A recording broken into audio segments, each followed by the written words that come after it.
जैसा कि इसमें हमने देखा था कि राजस्थान के भौतिक स्वरूप 4 हैं। पश्चिमी मरु प्रदेश, अरावली श्रेणी और पहाड़ी प्रदेश, पूर्वी बेसिन, दक्षिण पूर्वी हाड़ौती का पठार।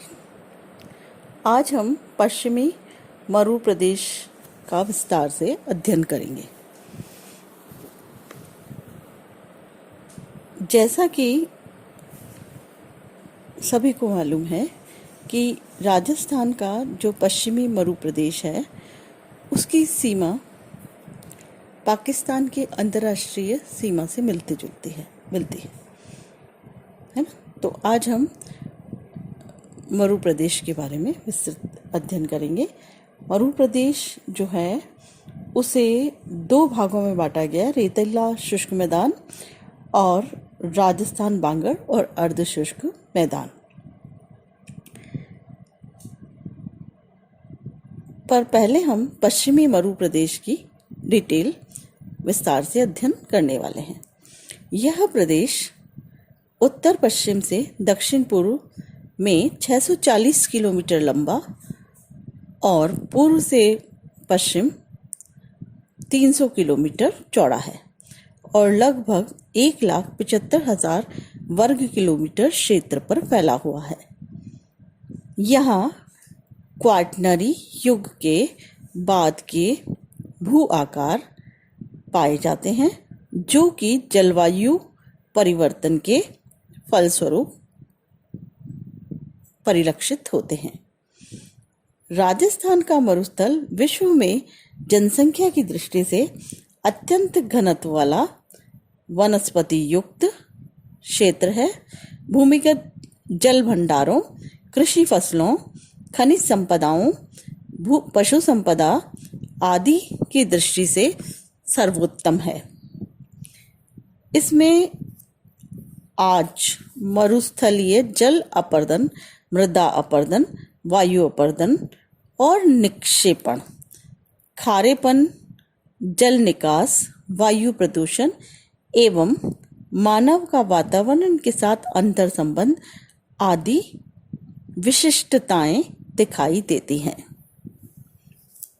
अब हम रेतीला शुष्क मैदान के बारे में अध्ययन करेंगे। पश्चिमी रेतीला शुष्क मैदान राजस्थान के लगभग 61% भूभाग पर फैला हुआ है। यह मरु प्रदेश अरावली पर्वतमाला के उत्तर पश्चिम से पश्चिम भूभाग पर फैला हुआ है।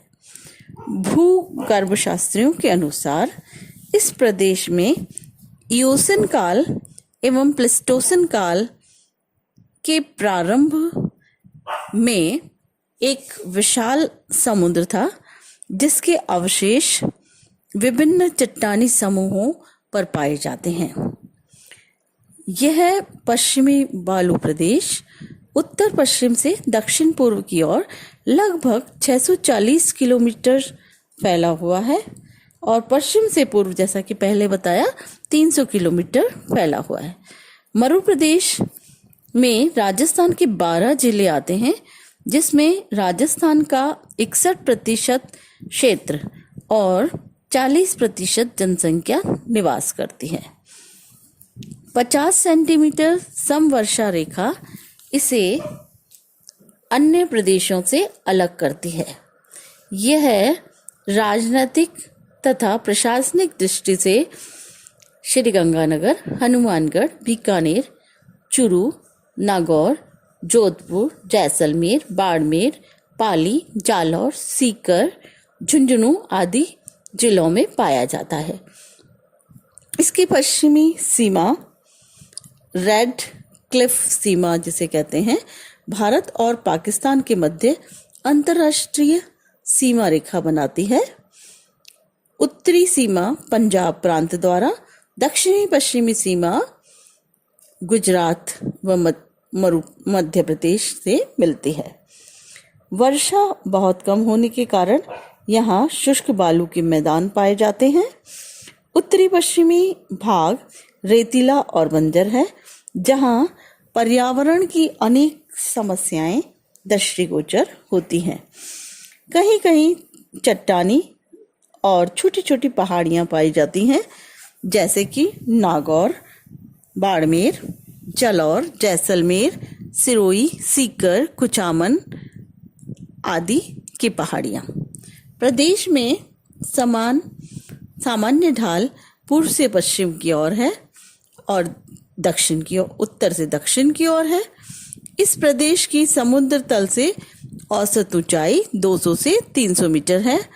प्रमुख नदी लूनी नदी है, जो अजमेर के नाग पहाड़ से निकलकर कच्छ की खाड़ी में उत्तर पूर्व दिशा में बहकर मिलती है। यहाँ बालूका स्तूपों का विस्तार पाया जाता है और बालूका स्तूप जो है वो यहाँ पर 3 प्रकार के बालूका स्तूप पाए जाते हैं और बहुत सारे हैं, लेकिन रेखिक, बरखान, अनुप्रस्थ और ये प्रकार के जो बालूका स्तूप हैं वो यहाँ पाए जाते हैं। ये हो गया रेतीले मरुड़ प्रदेश का। बहुत प्रकार के आप अपनी जो बुक्स हैं, राजस्थान की जितनी भी बुक्स हैं, उनमें सभी प्रकार के जो बालूका स्तूप है उनका विस्तार से वर्णन दिया हुआ है।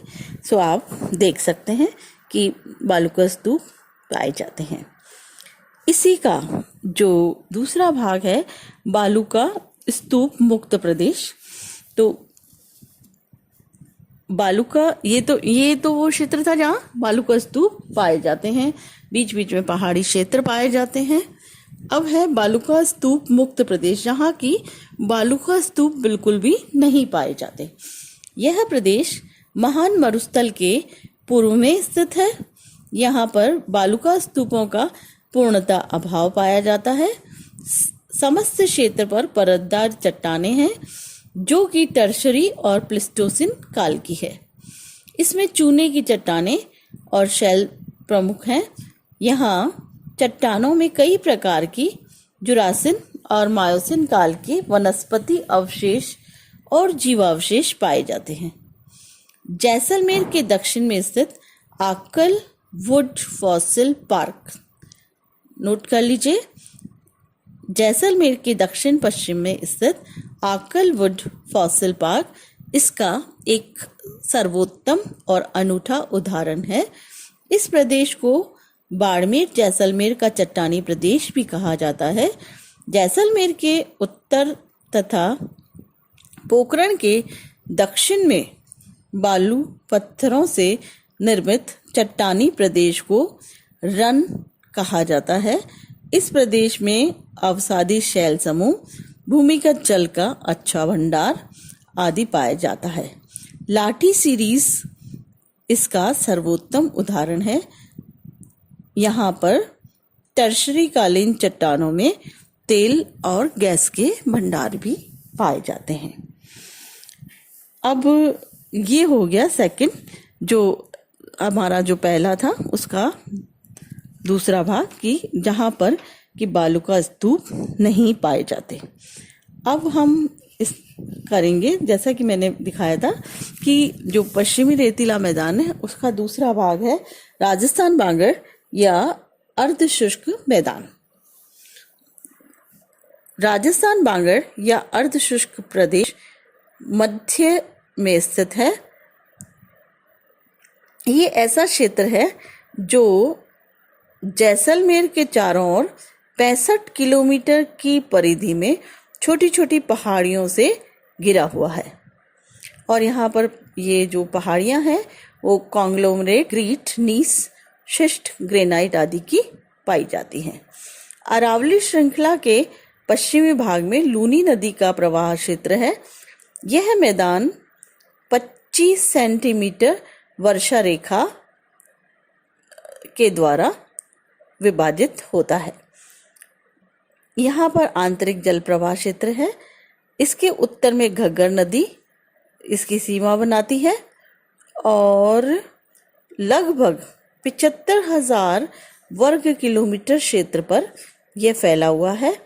उत्तर पूर्व में शेखावाटी क्षेत्र है, दक्षिण पूर्व में लूनी क्षेत्र है, जिसमें जोधपुर और बाड़मेर के अधिकांश भाग, इसके अलावा जालौर और सिरोही पाली जिले के पश्चिम भाग सम्मिलित किए जाते हैं। इस संपूर्ण प्रदेश की जलवायु शुष्क अर्धशुष्क प्रकार की है, जिसमें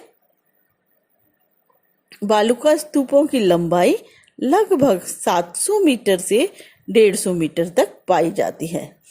इसकी बालू काफी सघन और चूना मुक्त है, मतलब जिसमें चूना नहीं पाया जाता, और कण जो है बालू के वो मोटे मोटे हैं और बालुका स्तूप अर्धचंद्राकार आकृति के पाए जाते हैं। अब राजस्थान बांगड़ प्रदेश जो है, इसे हम पुनः 4 भागों में विभाजित करते हैं: लूनी बेसिन, शेखावटी प्रदेश, नागौर उच्च भूमि, घग्गर का मैदान। पहला जो क्षेत्र है वो इसका हम गोंडवार प्रदेश या लूनी बेसिन, उसका हम कल अध्ययन करेंगे। आज हम यहीं तक